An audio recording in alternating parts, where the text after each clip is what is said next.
Here's a not so quick, lazy review of this Robot Spirits Ariel. I'm the third owner of this product, and as you can see, the box is all beaten up. So this is what the box would look like, front, back, center, and all. I'd say this figure is really gorgeous, so without further ado, let's see what's inside. Took the clamshell out, and what I have is the gray cardboard. The manual, okay, which we will check later. And I almost forgot about these. Okay, it came with 6. This is for the hands. Parts remover, yeah, this is the parts remover. The clamshell, this is what it looks like, and look at those permit scores lighting up. It's not as visible as the HG, but it's good enough. Let's take a look at the permit score. Permit score is very subtle, not like the HG. That's fine. You're supposed to have permit scores on this part of the shoulder, and let's take a look at it with the flash on. Okay, so this is what it looks like with the flash on. So again, no permit scores lighting up on the shoulder. Permit score right there at the top, here and here. Looks awesome for $30. I'm not complaining. Looks pretty cool. Definitely a steal deal. Connectors for the shield bits. Okay, awesome design for the hands. Look at those fingernails. Turn the flash on so that you'd have better view of the details. Okay, so open hands, open relaxed hands, trigger finger hands, weapon holding hands. Okay, so beam saber, the shooting effect. Shield bits. So underside you'll have this socket and ball joint. Okay, so this is what it looks like. Okay, right side up. Okay. By the way, I washed this because it's a little dirty. So this part could open up and look like this. So this is what its underside looks like, and it will all connect to these. And so those shield bits would be connected here, and these would be connected on these sections right here. Okay, extra V-fin gun. It's just bare plastic and attachments. I believe this one is the base, and I believe these are for the shield. This is very neat. I hope that toy companies would always give us something like this. It's the part separator. Okay, let's quickly scan the manual.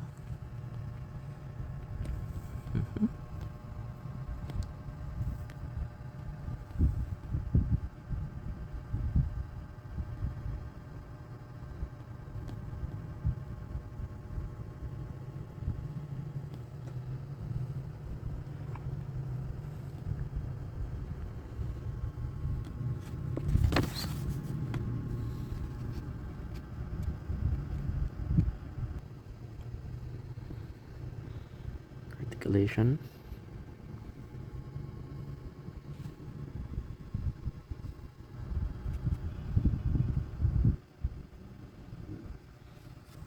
The main reason for collecting this line is because I love small figurines like this, miniature ones. And these figures came from this one.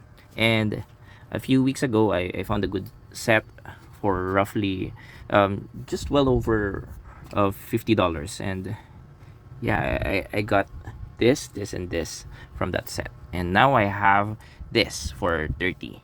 And now I can pose it with this 144 version of Suletta or this spacesuit version. Awesome, right? Okay, so I turned the light on just so you can see the details some more.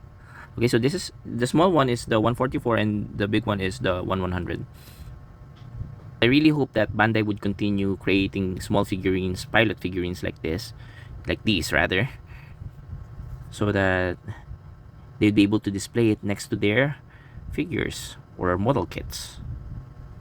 Let's zoom it in a little more. Okay, so this one is painted or retouched. So this is what it would look like straight out of the factory. Okay, the face isn't all that perfect, and I've added a few more flesh tone to somewhat make the face a little better. So again, these are the 1/100 versions of the figurines, and I'll show you the 144 ones. This is the 144. And this is my other 144 version, which I've edited the face a little bit. There.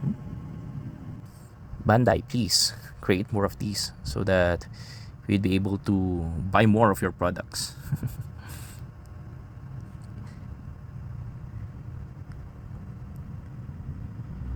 This is the 144 version, and look at the chest part. They even have the marking. This marking, yeah, printed right above the chest, and this is what it looks like on a 1/100 version. Okay, so again, 144, zoom it in, there, and 1/100, 1/100, 144. Let's check the back side.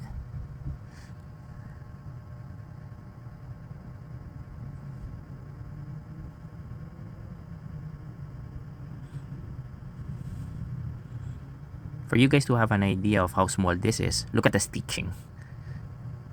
Look at the stitching of the fabric next to these figures.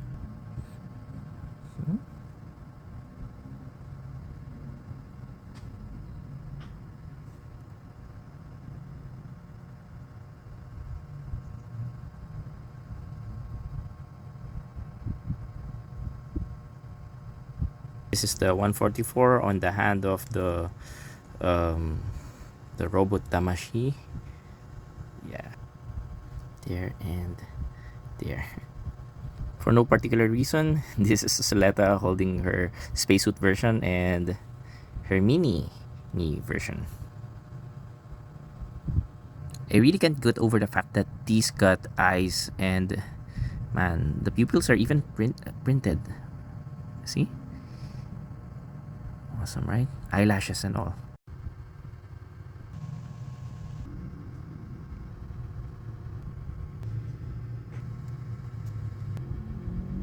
This is the action base connector, so connect this peg right here over there. And once connected, you now have this attachment point ready for the action base. These beam sabers go right there at the back.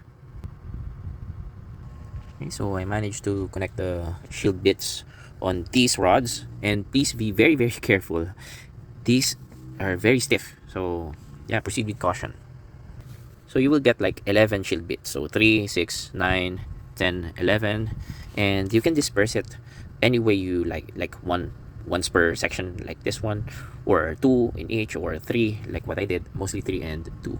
Okay, and again, you would have this small connection right here for this section right here of the connector. This bit right here goes on that hole. Now that it's connected, you would have something that looks like this. Awesome, right? Definitely a showstopper. Come on, who wouldn't want to buy that? And that hole on this clear section is for the action base. So there, it fits. I don't have the stage act base at the moment, so this is what it would look like if you would connect it to a stage act. Okay, articulation check. The feet can go like that, can swing like that. Okay, can bend that way, and this, yeah, the toes can bend this way and up, yeah, like so. Okay, so that can bend like so. This bits could open up. The thing at the shoulder moves so that it would be able to reach this pose. Okay, there. Obviously this can go 360. This right here moves.